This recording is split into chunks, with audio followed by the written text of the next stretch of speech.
Hello प्यारे साथियों, कैसे हैं आप सभी। स्वागत है आप सभी का आपके अपने चैनल स्टडी जोन प्लेटफॉर्म पर। आज मैं आप लोगों के सामने फिर हिंदी की एक नई क्लास के साथ प्रस्तुत हुई हूँ। आज हम हिंदी में जो पढ़ने वाले हैं वो है अव्यय, यानी कि हम जानेंगे कि अव्यय किसे कहते हैं और अव्यय के भेद कौन कौन से होते हैं, क्योंकि ये चैप्टर भी इम्पोर्टेंट है, यहाँ से भी क्वेश्चन पूछे जाते हैं। हम सबसे पहले देख लेते हैं अव्यय की परिभाषा को कि अव्यय कहते किसे हैं। किसी भी भाषा के वे शब्द जिन पर लिंग, वचन, पुरुष, कारक, काल इत्यादि का कोई प्रभाव नहीं पड़ता अव्यय कहलाते हैं। जैसे जब, अभी, इधर, कब, क्यों, वाह, आह, ठीक, अरे, और, तथा, एवं, किंतु आदि, ये सब क्या है? अव्यय हैं।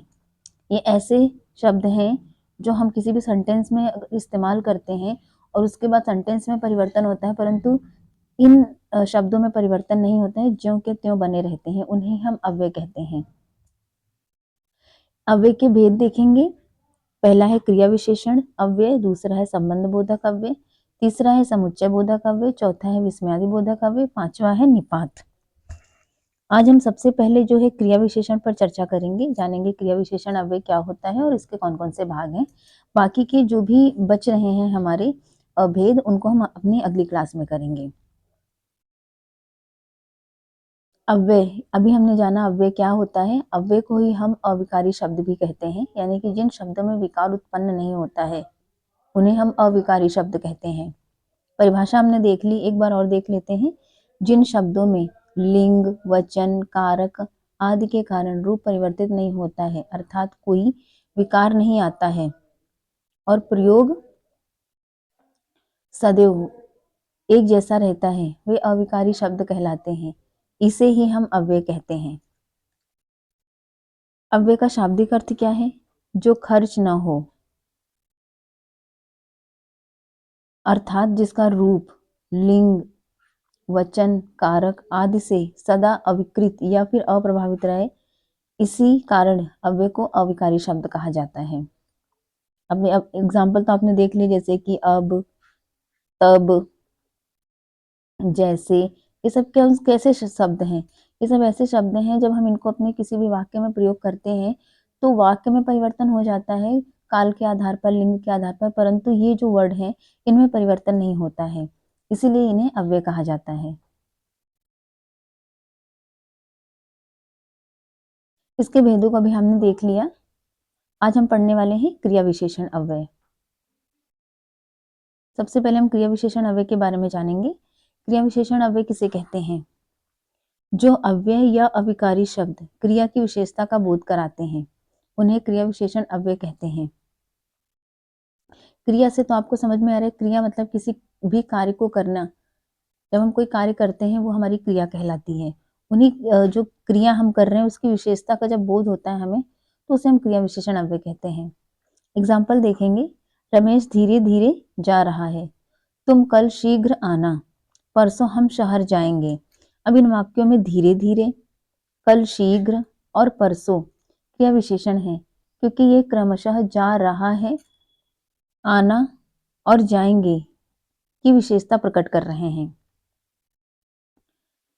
यानी कि जैसे कि हम ये पहला उदाहरण देखते हैं, रमेश धीरे धीरे जा रहा है। अब इसमें धीरे धीरे में परिवर्तन नहीं हो सकता है क्योंकि ये अव्यय है, परंतु जा रहा है या फिर जाएंगे या फिर जाने वाले हैं, इस तरह हम काल के आधार पर इसमें तो परिवर्तन कर रहे हैं। रमेश धीरे धीरे जाएगा या जाने वाला है धीरे धीरे, तो हम क्या कर रहे हैं? परिवर्तन हो रहा है काल के आधार पर, भविष्य, वर्तमान या फिर भूतकाल में हम इसको परिवर्तन कर रहे हैं। या फिर रमेश की जगह हमने सीता ले लिया, सीता धीरे धीरे जा रही है, तो इस तरह लिंग में भी परिवर्तन हम कर पा रहे हैं, परंतु धीरे धीरे जो वर्ड है, शब्द है, हम इसमें परिवर्तन नहीं कर सकते, इसीलिए ये अव्यय है, यानी कि ये परिवर्तित नहीं हो सकता है। तुम कल शीघ्र आना, अब शीघ्र, इसमें भी हम परिवर्तन नहीं कर सकते। तुम कल शीघ्र आना या फिर तुम आज शीघ्र आना, तो इस तरीका या फिर तुम कल शीघ्र आओगे, इस तरीके से हम परिवर्तन कर सकते हैं, परंतु शीघ्र में या कल में हम परिवर्तन नहीं कर सकते। ये स्थायी शब्द हैं, इनमें परिवर्तन नहीं होता है। परसों हम शहर जाएंगे, इस प्रकार परसों हम शहर जाएंगे, परसों हमारा क्या है? क्रिया विशेषण अव्यय है। जो जाएंगे की विशेषता बता रहा है। तो इस प्रकार आपको ध्यान में रखना है कि अव्यय किसे कहते हैं। अब क्रिया विशेषण अव्यय के हम भेद देखेंगे, जो मुख्य रूप से 4 हैं। स्थानवाचक क्रिया विशेषण, कालवाचक क्रिया विशेषण, परिमाणवाचक क्रिया विशेषण, रीतिवाचक क्रिया विशेषण। स्थानवाचक क्रिया विशेषण की हम पहचान कैसे करेंगे? यहाँ, वहां, जहां, कहाँ, सामने, नीचे। कालवाचक क्रिया विशेषण की पहचान कैसे करेंगे? परसों, पहले, पीछे, कभी, अभी अभी। उसी प्रकार परिमाणवाचक बहुत, अधिक, सर्वथा, कुछ, थोड़ा। रीतिवाचक धीरे धीरे, खूबसूरती से, तेजी से, अच्छे से। ये सभी क्या है हमारे? ये सभी अव्यय हैं जो काल दशा के आधार पर परिवर्तित नहीं होते हैं। हम इनका उपयोग करते हैं और इनमें कोई परिवर्तन नहीं आता है। तो सबसे पहले हम स्थानवाचक क्रिया विशेषण के बारे में जानेंगे कि स्थानवाचक क्रिया विशेषण क्या है। ऐसे तो इसके मुख्य रूप से हमने 4 भेद देखे, परंतु कभी कभी क्या होता है ना, इसके 2 भेद और पूछ लेता है। स्वीकारवाचक क्रिया विशेषण और निषेधवाचक वाचक क्रिया विशेषण। सबसे पहले हम कालवाचक क्रिया विशेषण को देखेंगे, उसके एक एक करके सभी को देखेंगे। हम पहले देखेंगे कालवाचक क्रिया विशेषण क्या होती है। काल यानी कि समय का बोध करा रहा है, आज, कल, परसों, या फिर इस तरीके से जब बोध कराता है तो क्या होता है? कालवाचक होता है। समय का बोध कराना, भूत, भविष्य या फिर वर्तमान, ये सभी क्या है? समय है, जो समय को बताते हैं। जिस वाक्य में शब्द से क्रिया होने का काल या समय ज्ञात होता है उसे कालवाचक क्रिया विशेषण कहते हैं। जैसे वह कल दिल्ली जाएगा। प्रतिदिन विद्यार्थी अपना पाठ पढ़ते हैं। इन वाक्यों में कल और प्रतिदिन, कल क्या है, प्रतिदिन क्या है, ये अव्यय है। कैसे? कालवाचक अव्यय, यानी कि ये हमें समय की जो है बात यहाँ पर हो रही है। कालवाचक क्रिया विशेषण है। इसी प्रकार अन्य हम क्रिया विशेषण देख सकते हैं, मतलब अन्य क्रिया विशेषण के अव्यय देख सकते हैं। अब, अभी, जब, कभी, कब, तभी, तुरंत, घड़ी घड़ी, पूर्व, फिर, पश्चात, पहले, पीछे, निरंतर, परसों, सदा, शीघ्र, नित्य, सुबह, प्रातः, साय, दिन भर, दोपहर, परंतु, आजीवन, आजकल, प्रतिदिन इत्यादि। ये सभी क्या हैं? ये सभी हमारे अव्यय है। कौन से? जो समय का बोध करा रहे हैं, यानी कि कालवाचक क्रिया विशेषण अव्यय। आगे हम दूसरा देखेंगे स्थानवाचक। स्थान यानी कि स्थान का बोध करा रहा है। जिन अव्यय शब्दों में क्रिया घटित होने के स्थान का बोध होता है उन्हें स्थानवाचक क्रिया विशेषण अव्यय कहते हैं। जैसे अंधेरे में उधर मत जाओ, रमेश भीतर कमरे में बैठा है। अब जैसे कि उधर स्थान का बोध करा रहा है कि उस जगह रमेश अंधेरा है, वहां मत जाओ। या फिर रमेश भीतर बैठा है, रमेश कहाँ बैठा है? कमरे के अंदर। अंदर यानी कि भीतर का बोध करा रहा है कि अंदर कोई बैठा है। उधर और भीतर स्थानवाचक क्रिया विशेषण है। इसी तरह हम अन्य अव्यय देखेंगे जो स्थानवाचक क्रिया विशेषण अव्यय दिखाते हैं। इधर, उधर, नीचे, यहाँ, वहां, जहां, तहां, पास, दूर, बाहर, भीतर, दायां, बायां, किधर, उधर, जिधर, इस तरफ, उस तरफ इत्यादि। ये सभी क्या है? क्रिया विशेषण अव्यय हैं। स्थानवाचक क्रिया विशेषण अव्यय हैं जो आपको स्थान का बोध करा रहे हैं। तीसरा प्रकार देखेंगे क्रिया विशेषण अव्यय का हम, रीतिवाचक क्रिया विशेषण। रीति यानी कि किसी भी व्यक्ति के काम करने का ढंग बताता है, रीतिवाचक क्रिया विशेषण होता है। जिन अव्यय शब्दों से क्रिया होने की रीति का बोध होता है उन्हें रीतिवाचक क्रिया विशेषण कहते हैं। जैसे रमेश धीरे धीरे चल रहा है। अब धीरे धीरे चल रहा है, धीरे धीरे क्या है? वो रमेश के जो है व्यवहार यानी उसके चलने की क्रिया को बता रहा है कि वह धीरे धीरे चल रहा है, उसकी रीति को बता रहा है। अचानक वर्षा प्रारंभ हो गई। अचानक क्या है? रीति बता रहा है वर्षा की। इन वाक्यों में धीरे धीरे और अचानक शब्दों से क्रिया होने की रीति का ज्ञान हो रहा है। इसी तरह के अन्य अव्यय हैं साहस, ऐसे, वैसे, ज्यों ही, जैसे, तैसे, शीघ्रता पूर्वक, इसीलिए, वृथा, यथाशक्ति, झट से, एकाएक इत्यादि। ये सभी क्या है? ये रीतिवाचक क्रिया विशेषण है। किसी भी व्यक्ति के काम करने के ढंग को जब हम बताते हैं तो उसे रीतिवाचक क्रिया विशेषण कहा जाता है।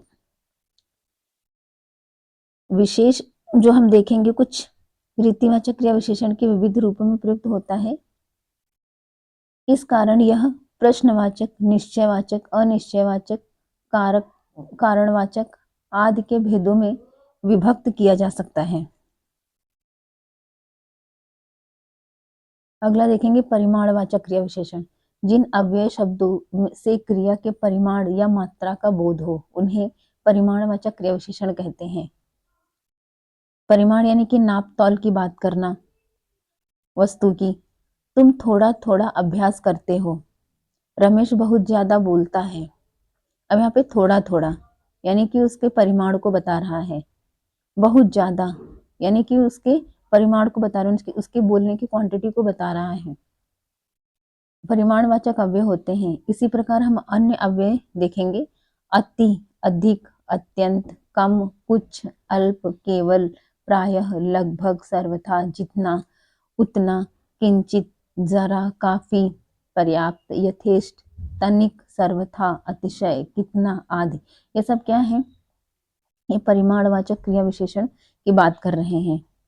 तो आपको ये सभी टर्म्स भी याद रखने हैं जो भी मैंने बताए हैं, क्योंकि क्वेश्चंस पूछे जाते हैं सेंटेंस में। ये शब्दों को लेकर क्वेश्चंस पूछ लिए जाएंगे। आपसे पूछेगा ये कौन सा क्रिया विशेषण है, क्रिया विशेषण का कौन सा प्रकार है।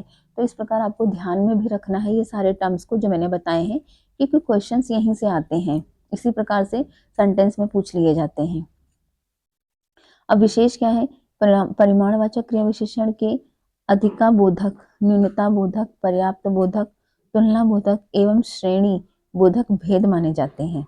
यानी कि इसमें अधिकता, न्यूनता यानी कि कम, पर्याप्तता, तुलना, श्रेणी बोधक आदि इसके भेद माने जाते हैं।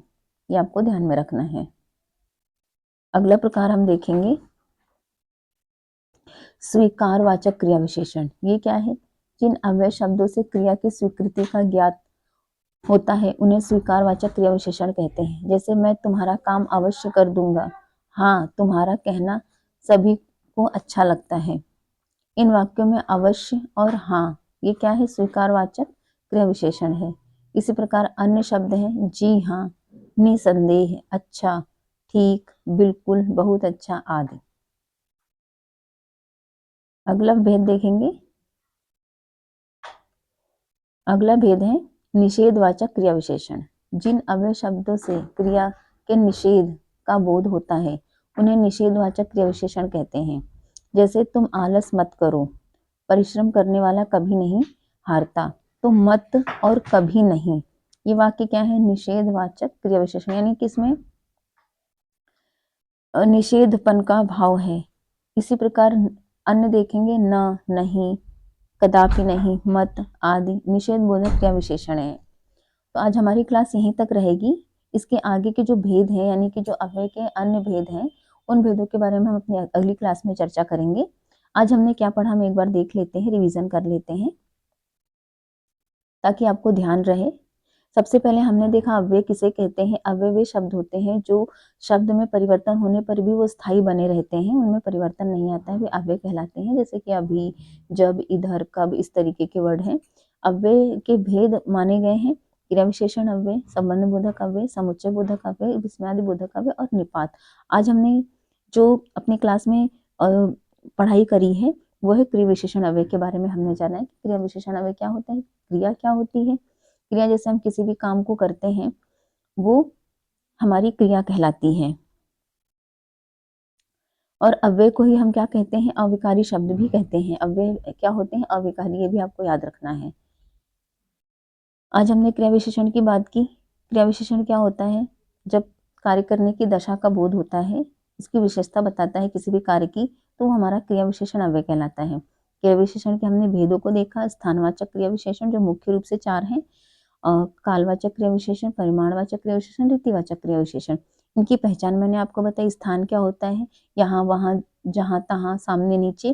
कालवाचक क्या होता है? समय का बोध कराता है। परसों, पहले, कभी, पीछे, अभी अभी, इस तरीके से समय का बोध होता है। परिमाण क्या होता है? नापतोल की बात करता है, बहुत, अधिक, थोड़ा, कम, इस तरीके से।